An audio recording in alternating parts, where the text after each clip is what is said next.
So today what we're going to be working on is Google Drawings and learning a little bit about formatting text boxes and also shapes and working with the frames and fills for both. So the first thing that we're going to do is, I'm going to show you, this is what the instructions look like. So we're going to go up and we're going to resize our page to 8.5 by 11. And we do this by going up to File and down to Page Setup. The standard setup, or the default setup on Google Drawings, is standard 4:3. That's a ratio. And it's basically what you would get doing a slideshow. So it makes it really easy to put this into a slideshow. So what we're going to do is we're going to make it look like a regular Google Docs page, which is 8.5 by 11. And this is the size of your typical paper. Here you might be able to notice that there is a checker box look to the back of this page. That's going to be something that we're going to use to help figure out where to put things. So the very first thing that we're going to do after we resize our page is to insert a rounded square that takes up the entire page minus one checker box. So we're going to be starting here because we've got a checker box right there and right there. So it's kind of like we're going to be creating a margin. So here's the rounded rectangle. We are leaving one checker box around the side. Now, the default for shapes is that everything is going to show up in a light blue with a blue border. We're going to sort of leave it like this, in that we're going to have a blue border like so. We can change the color of our border by hovering over this toolbar. Next, we're going to change the size. Now that is called border weight.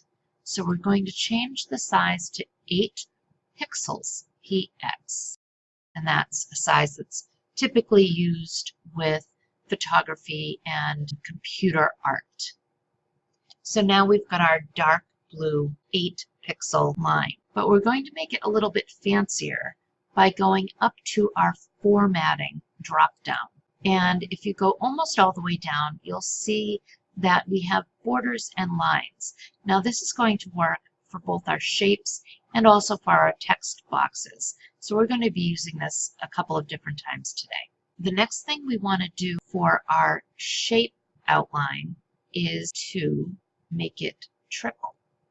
You'll notice that if I zoom in, you can see that it went from a single line to now this 3. And if I were to change the size and make it even bigger, you'd see how much more noticeable it is as a triple line. Now I'm going to go back into so that you can see the whole page. Now we're going to insert a text box. This time we're going to go in 2 squares. Now as you can see, because I've done the rounded, if I go down 2 and over 2, it takes us right to the corner of that shape. And this is now in there. However, if I click out of it, you can't see it anymore. It's still there, but if we want to know that it's there for certain, what we'll have to do is we'll have to add a border for that as well. So let's click on our border color. And for this one, let's choose a green. And we're going to make this one nice and thick with 12 pixels. And on this one, instead of doing a single line or a triple line, we're going to go to Format and back down to Borders and Lines. And we're going to, for the type, do a thick, thin. And you can see that it's got thick on the outside and thin on the inside. Once again, we're going to go up to Format, down to Borders and Lines, and to Border Decorations. We're going to choose a mitered edge. So the next thing that we're going to do to our text box is we're going to put a fill. Now this is the fill color right here.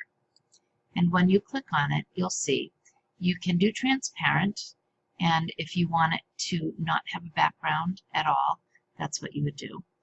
You can do solid colors like this, or what is called a gradient. And a gradient has the color go from dark to light, and you can choose many different looks. We're going to go with a light green on this one. So I'm going to choose the 2 radial gradient right there. You can see that this has the lighter color green in the middle, and as you go out, it gets darker. Next, we're going to set the alignment.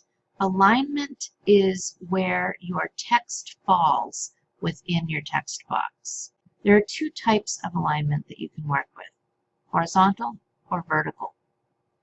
Horizontal goes across the page, sort of like a horizon, whereas vertical goes up and down the page, sort of like vertical blinds. So you'll notice here on horizontal, we have left alignment, center alignment, and right alignment.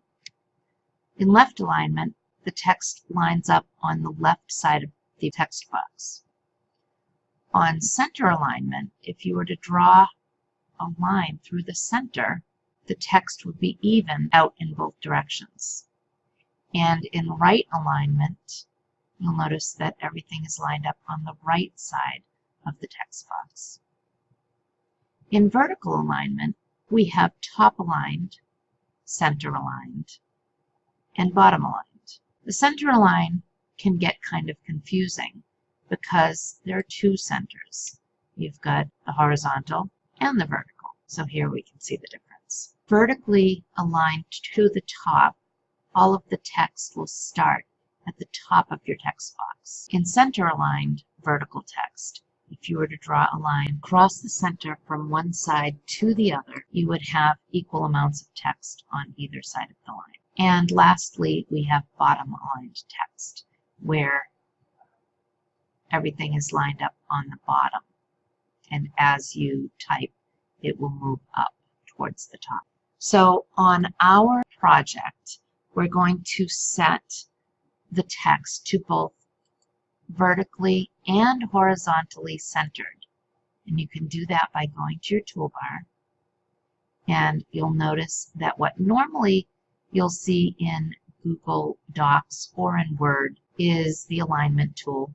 And both the vertical and the horizontal are set there. So if I start typing, it will go in the very center. So the next thing that we're going to do is we're going to set our font to Pacifico. You'll notice that fonts are set up alphabetically, so you'll have to go down if it's not something that you've used recently. After setting it to Pacifico, we're going to change the font size to 18 point. Now this is a little bit different than pixel. It's abbreviated PT. And we're going to change the text color to dark blue. Now you'll notice that we can change text color and highlighting here, whereas over here is where we change the colors of our shapes and text boxes. After you've done that, you're going to then type in your name, your homeroom, your student ID number, and your birthday. These should all be on separate lines, but they should be center aligned. Next, you're going to go to your student portal and you're going to find your picture. I'm going to do a Google picture. And you're going to right click and go to copy image. After you've done that, you're going to paste it into your document and then resize it so it's just above your information. Final step to our project is to add another text box and to write a paragraph that tells me a little bit about you and the things that you like. If you want to play with the border of that text box and add your own flair to it, you can. You can also choose your own font here, and that is all you need to do for this project.